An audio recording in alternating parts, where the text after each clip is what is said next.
యెషయా పుస్తకం 8వ అధ్యాయము 18వ వచనములో దేవుడు చక్కగా మనతో మాట్లాడుతున్నటువంటి మాటలు చక్కగా మనము ఆలకిద్దాం. సూచనలుగాను అనగా విషయాన్ని తెలియపరిచేది, మహత్కార్యములు అనగా గొప్ప కార్యాలు, దేవుని శక్తిని చూపించేది.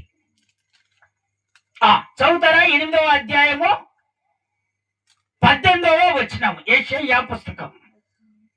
ఇదిగో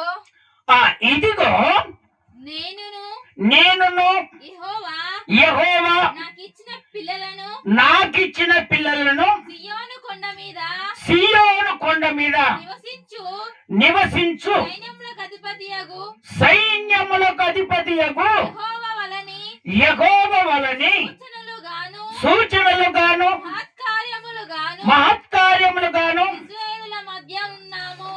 ఇజ్రాయేలు మధ్యలో ఉన్నామని ఒక ప్రవక్త చెప్తున్నటువంటి మాటలు. స్తోత్రం చెప్తారా ఒకసారి గట్టిగా? దేవుడు మాకిచ్చినటువంటి పిల్లలు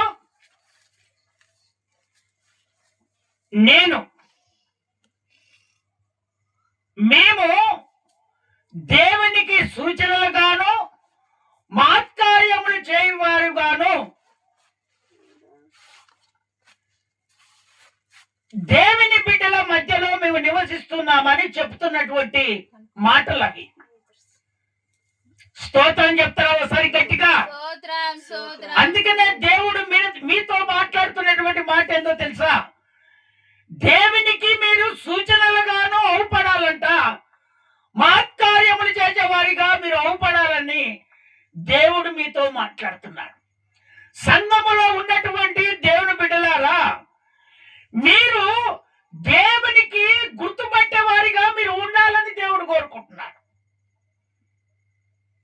మీరు ఎప్పుడైతే దేవుడు గుర్తుపట్టేవారిగా దేవుని శక్తి పొందుకొని ఆ శక్తి ద్వారా అనేకులకు ప్రార్థిస్తుండగానే ఆ ప్రార్థన ద్వారా జయము కలుగుతుందని మిమ్మలను దేవుడు గుర్తుపట్టే వారిగా ఉండాలని దేవుడు కోరుకుంటున్నాడు. ఇక్కడ